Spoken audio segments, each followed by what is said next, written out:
क्या आप अभी भी रेंट पर रह रहे हो? क्या आपका सपना है अपना घर लेने का? सपनों को अब हकीकत बनाइए। ग्रीन सिटी नेरल में आपका अपना घर इंतजार कर रहा है। 17.5 एकड़ की बड़ी जमीन पर बन रहा है प्रधानमंत्री आवास योजना टाउनशिप प्रोजेक्ट, जिसमें मिलता है रुपीज 2.5 लाख की सब्सिडी और 0 स्टैंप ड्यूटी। ये मौका है जो जिंदगी बदल देगा। सिर्फ 14.99 लाख में आपका अपना घर नेरल स्टेशन से वॉकिंग डिस्टेंस पर, और ये सब 100+ एमिनिटीज, स्कूल और हॉस्पिटल के साथ, जो आपको और आपके परिवार को एक बेहतर जिंदगी देने का वादा करता है। तो अपने रेंट के चक्कर से निकलिए और अपने सपनों का घर खरीदिए। आज ही कॉल करें। अब सपना नहीं, हकीकत बनाइए अपना घर। मुमरा इंग्लिश स्कूल गली की प्रचार सभा में जितेंद्र आव्हाड बोले, संविधान वो धागा है जो सभी को बांध कर रखता है।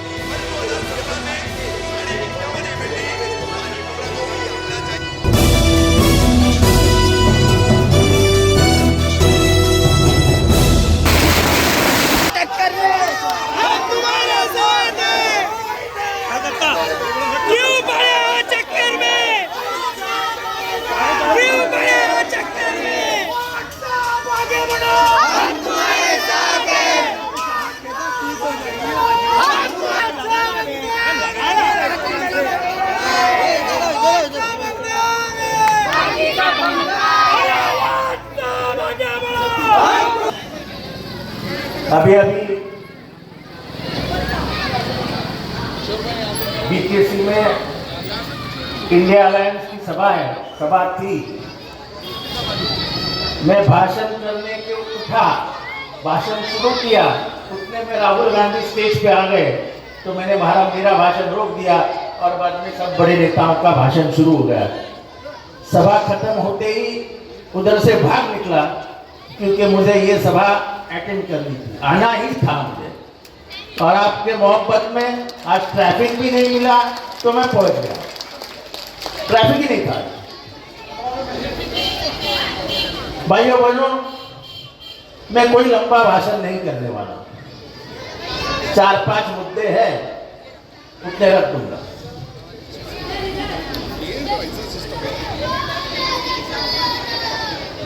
बेटा अभी घोषणाएं मत दो प्लीज।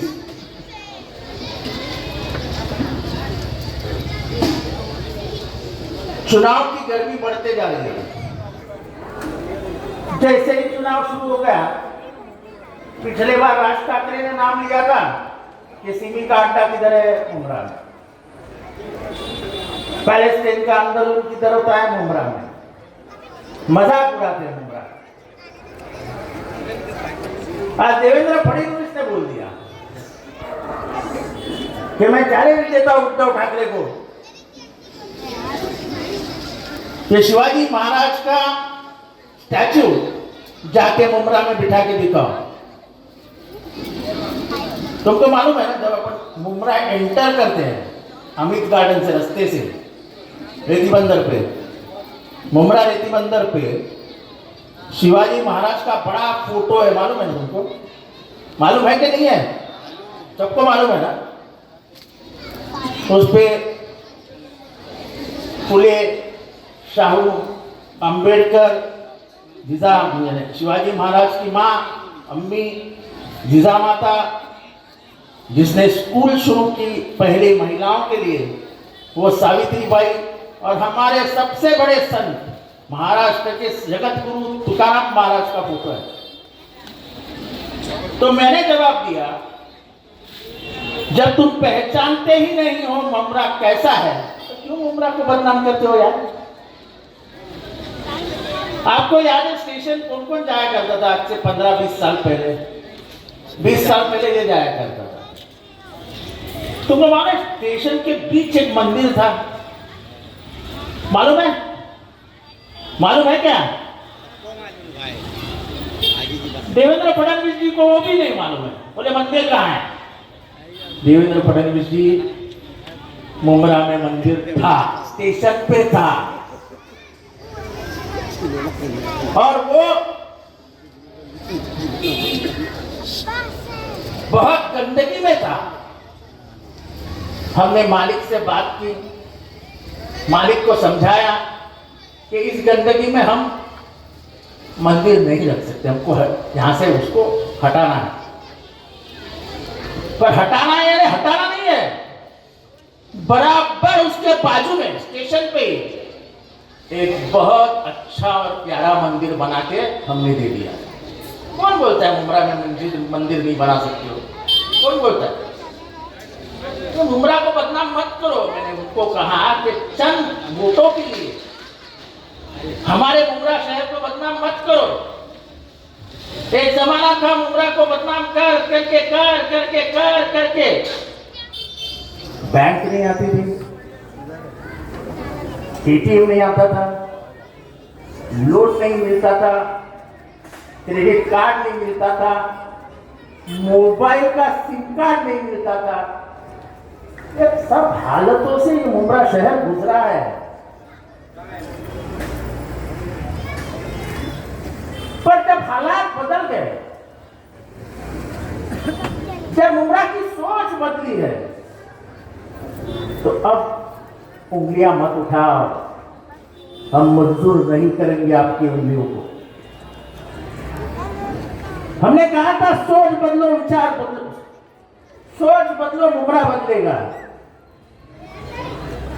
सोच भी बदल गई और मुमरा भी बदल गया। ये आपको मंजूर है? मुमरा बदल गया, ये आपको मंजूर है कि नहीं है? देखो ऐसा है, तुम जोर से चिल्लाओगे ना तो मुझे भी मजा आएगा।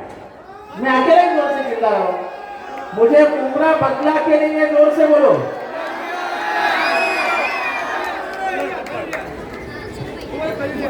तो मैंने बोला यार, मैंने उनको बोला देवेंद्र फडणवीस जी एक काम करिए, आप हमको पुतला दीजिए, आप हमको जमीन दे दीजिए, और सरकार की पुतला बनाने के लिए बहुत परमिशन लगती है, बहुत। मैंने कलवा में थाना से बड़ा पुतला लगाया। ये थाना पे बहुत ज्यादा बात करते ना बीजेपी शिवसेना। थाना में बहुत पुराना एक शिवाजी महाराज का पुतला है वो तालाब के पास, उससे बड़ा तो अपन कलवा में बिठाए। और उसका उद्घाटन किसने किया था? राष्ट्रपति प्रणब कुमार मुखर्जी ने। तो ये सब बातें हमें मत समझाओ। मैंने कहा एक पुतला दे दो, गवर्नमेंट की जमीन दे दो, सब परमिशन दे दो, बिठाने का काम मेरा, वो भी मुसलमान मेरे भाइयों के हाथ से बिठाता हूँ, वो सब आएंगे और उद्धव ठाकरे आके स्वागत करेंगे। चलो दे दो मुझे। अरे क्यों बदनाम करते हो? कोई यहाँ मुसलमानों का शिवाजी महाराज का दुश्मन नहीं रहता है। सबको मालूम है कि शिवाजी महाराज ने अगर जमीन किसी को दी थी तो इनके गुरु थे याकूब बाबा। इधर रत्नागिरी का कोई है क्या? रत्नागिरी केलसी माने केलसी, केलसी नाम का एक गांव है, उधर एक सूफी संत रहा करते थे याकूब बाबा। शिवाजी महाराज ने अपना इनाम पत्र उनके नाम पे लिखा और 722 एकड़ जगह उस याकूब बाबा को दी। जब अफजल खान को उन्होंने मारा तो उनके हाथ में जो वागनखी थी, वो जो उन्होंने पेट में डाला, वो किसने बना के दी थी मालूम है आपको? रुस्तमे जमाल नाम का मुसलमान था, उसने बना के दी थी। शिवाजी महाराज की जो उनको औरंगजेब के दरबार में बुलाया तो शिवाजी महाराज और किसी को लेके नहीं गया, शिवाजी महाराज साथ में लेके गए उनके बहुत ही प्यारे सैनिक मदारी मेहतर को, जो खुद मुसलमान थे। जब मदारी मेहतर को यह शक होने लगा कि शिवाजी महाराज को ये मार डालेंगे तो उन्होंने शिवाजी महाराज को कहा कि महाराज आप इधर से निकल जाइए, मैं देखता हूं क्या होता है। फिर शिवाजी महाराज ने बीमार होने का बहाना किया, फिर जान बचाने के लिए उन्होंने कहा कि मुझे फल फ्रूट बांटना है। तो हर 1 घंटे के बाद बड़ा डिब्बा निकलता था फल फ्रूट का।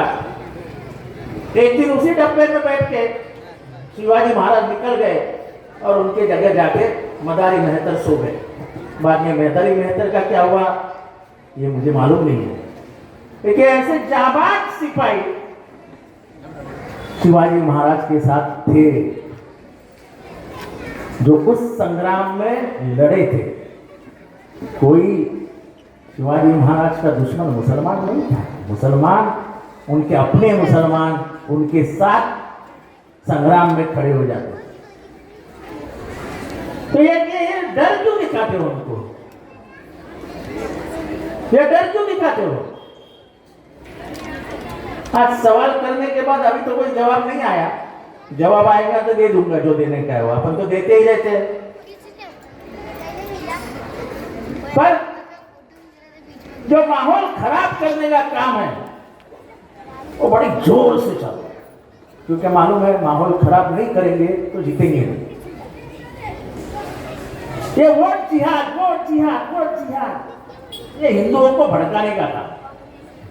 क्या है वोट जिहाद? आपको भी मालूम नहीं होगा। हमने 31 सीट दी थी, 31 लोकसभा की।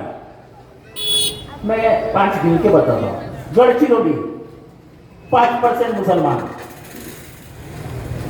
चंद्रपुर 5% मुसलमान, रामटेक 7% मुसलमान, नासिक 8% मुसलमान, दिंडोरी 6% मुसलमान। कहां गया वोट जिहाद? ये तो अमन पसंद हिंदू और मुसलमान इस देश में एक हो गए और तुमको बराबर फंसाया, क्योंकि सबको पता चला है कि तुम सिर्फ धर्म का इस्तेमाल दुश्मनी करने के लिए निकालते हो। मुझे एक सादा सवाल, भैया अयोध्या तो पूरा हिंदुओं से भरा है, तो अयोध्या की सीट, ओपन सीट, तुम अवधेश प्रसाद नाम के दलित से क्यों हार गए? क्योंकि अयोध्या में मंदिर बनाते वक्त हजारों हिंदुओं के घर तोड़े गए और उनका मुआवजा भी नहीं उन्होंने दिया। तो आदमी चिढ़ेगा नहीं क्या? तुम्हारे बाप के नौकर है क्या वो? जो 200-200 साल पुराने उनके मकान थे, एक दिन में आपने साफ कर दिया। बड़ा अंतरराष्ट्रीय कार्यक्रम किया राम मंदिर के नाम से। हम भी राम से उतनी मोहब्बत करते हैं जितने आप करते हैं। पहले ही बारिश में इतना लीकेज हुआ कि सिर्फ राम लल्ला दरोज सुबह उस बारिश के पानी से नहाते थे। अब ये बिल्डिंग है, इतना लीकेज तो ये बिल्डिंग में भी नहीं होता होगा जितना लीकेज राम मंदिर में हो रहा है। क्यों धर्म का इस्तेमाल करते हो राजनीति में? राजनीति में काम करने वाले को काम करने दो, जो काम करता है वो जीतेगा। क्यों कर रहे हो सब? और फिर अभी ये महाराष्ट्र में आ गए। रत्नागिरी का कौन है? रत्नागिरी का अभी तुम कोकण के ही हो क्या? तुम्ही पण कोकणातले? कोकण में एक गढ़ है, विशालगढ़। अभी याद आया सबको कुछ? और विशालगढ़ पे ऊपर एक दरगाह है। वो बना था 10,058 में, 1058 में। उस 1058 में जब वो बना तो उसके बाद वहां पे दरगाह बना। उसी वक्त ख्वाजा गरीब नवाज भी भारत में आ चुके थे। दरगाह हिंदू भी जाता है, मुसलमान भी जाता है, सब जाते हैं, क्योंकि आजू बाजू के सब इलाके हिंदू और मुसलमानों से भरे हुए हैं। कभी भी वहां दंगा नहीं हुआ है, कभी भी नहीं। उस गांव वालों ने जाके कलेक्टर को बताया कि हमारे इधर कुछ माहौल खराब होने की हमें डर लग रहा है। ये 5 जुलाई की बात है। कलेक्टर ने ध्यान नहीं दिया, हो सकता है हमारे गवर्नमेंट ने बोल दिया होगा ध्यान मत दो। फिर 12 तारीख को उन्होंने शाहूवाड़ी पुलिस स्टेशन में जाके बोला कि कुछ तो भी लफड़ा होने वाला है। और उसी रात को विशालगढ़ गिरे। विशालगढ़ को जाने का एक ही रास्ता है, एक ही, क्योंकि वो किला है ना, गढ़ है ना, तो दुश्मन घुसे नहीं, इसलिए एक ही रास्ता रखा है। जरूर ध्यान से सुनना, जितने भी घर थे गांव में उतने सब लूट लिए। ये क्यों बोल रहा हूं कि उस गांव में कम से कम 80-85% हिंदू है और 5-10% मुसलमान है। पुलिस ने उनके ऊपर कोई केस दर्ज नहीं की, ना उनको अटकाव किया, ना अरेस्ट किया। फिर हमारे गंगागिरी महाराज, जो महाराज नहीं है, उनको सुपारी दी गई कि माहौल खराब करना है, तो उन्होंने जाके नबी के शान में गुस्ताखी कर दी। अभी सोचिए, गंगागिरी महाराज को अरेस्ट हुआ, अरेस्ट हुआ क्या? जरा मैं आपसे पूछना चाहता हूं, अरेस्ट हुआ क्या? आपके पीछे तो बोलो ना। सिर्फ वैसे तो मैं क्या समझू? जरा आदमी जिंदा दिखना चाहिए यार, भाषण करने में मजा आता है कि नहीं? अरेस्ट किया, फिर आगे चलते हैं। ट्रेन में वो मणियार चाचा को मारा, बड़ी बेरहमी से मारा। एक रफीक कामदार नाम का हमारा पत्रकार मित्र है, उसने बताया कि तुम जरा चले जाओ उधर जल्दी। मैं वहां पे गया, देखा तो चारों को जामीन हो गया था कोर्ट में। तो ऐसा कैसा नहीं जामीन हुआ?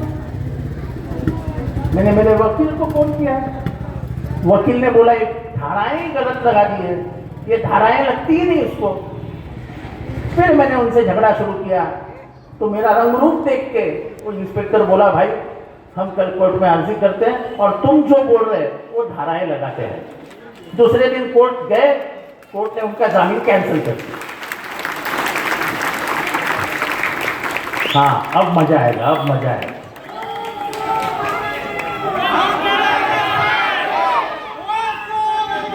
मैंने आपको घोषणाएं देने के लिए नहीं कहा है, शांत रहो।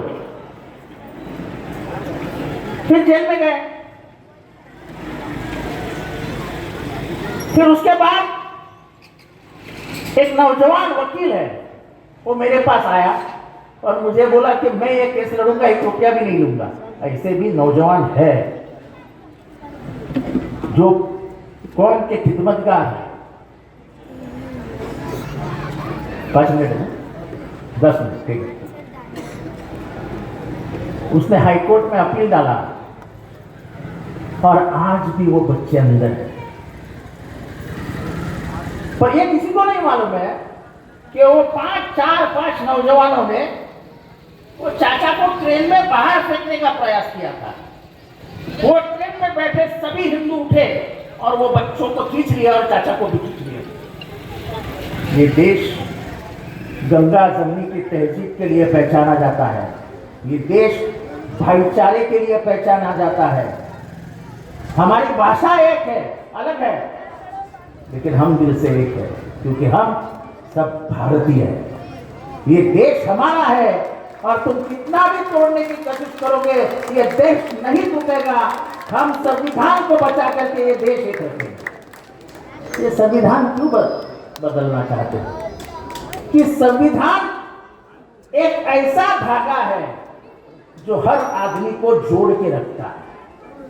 जिस दिन ये संविधान निकल जाएगा, समझ लो ये देश टूट जाएगा। संविधान में क्या लिखा है? संविधान में लिखा है मूलभूत अधिकारों में धर्म का स्वातंत्र्य। क्या मतलब है उसका? कि आपको आपका धर्म मुबारक हो और धर्म का जो कानून है वो भी मुबारक हो, और गवर्नमेंट और कोई भी उसके बीच में नहीं बोलिए।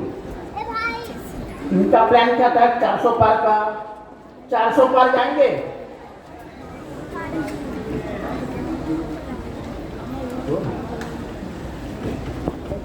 लेंगे तो शरीयत कैंसिल हो जाएगा, मुसलमानों का क्रिश्चियनों का बाइबल कैंसिल हो जाएगा और सब तहस नहस हो जाएगा। लेकिन भारत की जनता ने बराबर उनको 240 कर और बीजेपी जो फांस लगाने वाली थी उससे हम बाहर गए। अभी आखिरी बताता हूं आपको।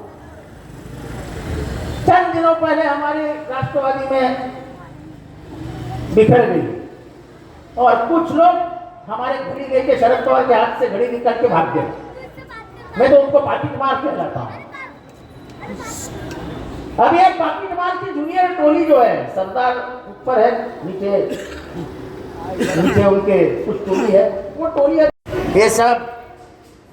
ये सब जो बातें बोल रहे हैं ना, उसके ऊपर मुझे ज्यादा नहीं बोलना है। बात इतनी ही है कि ये देश अगर बचाना होगा, हमको मोदी को हटाना है। जिसने वक्त की हमारी जमीनें थाने को देखा है, उसको हम बाजू में कर देंगे। वक्त की जमीनें हमारे जिम्मेदारों ने, हमारे सुल्तानों ने, हमारे अमीरों ने, हमारे बड़े बड़े अमीर लोग के उन्होंने इस्लाम के लिए दिया है, मदरसे के लिए दिया, मस्जिद के लिए दिया है, कब्रिस्तान के लिए दिया है। अब उनके कलेक्टर बांटेगा। इसका मतलब क्या हो गया कि मुसलमानों की जो हक की जमीनें हैं, वो मुसलमान रेंगते हुए कलेक्टर के पास जाए और हाथ फैला कर बोले हमको कब्रिस्तान के लिए जमीन दो। अरे हमारी बाप की जमीन है बे, सरकार को क्या लेना देना हमारी जमीनों से।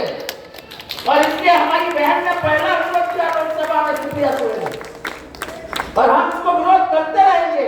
वक्त की जमीनें हम जाने नहीं देंगे। और इसीलिए महाराष्ट्र में इंडिया अलायंस को जीता, जिसकी मीटिंग में अभी शपथ करके आया हूं, और यहाँ पे महाविकास आघाड़ी का मुख्यमंत्री बिताओ, उसमें आपका अपना भाई जितेंद्र आव्हाड को वहां पहुंचा, जो हमेशा आपकी आवाज बनाए। वो आवाज वहां बरकरार रखने के लिए मैं इताली का बटन दबा के आपका वोट मांग रहा हूं। सिर्फ याद इतना दिलाता हूं, जरूर एक काम कीजिए, सुबह उठ के 1 नंबर चिल्लाते रहो। मेरा बटन अपना वोटिंग मशीन पे नंबर 1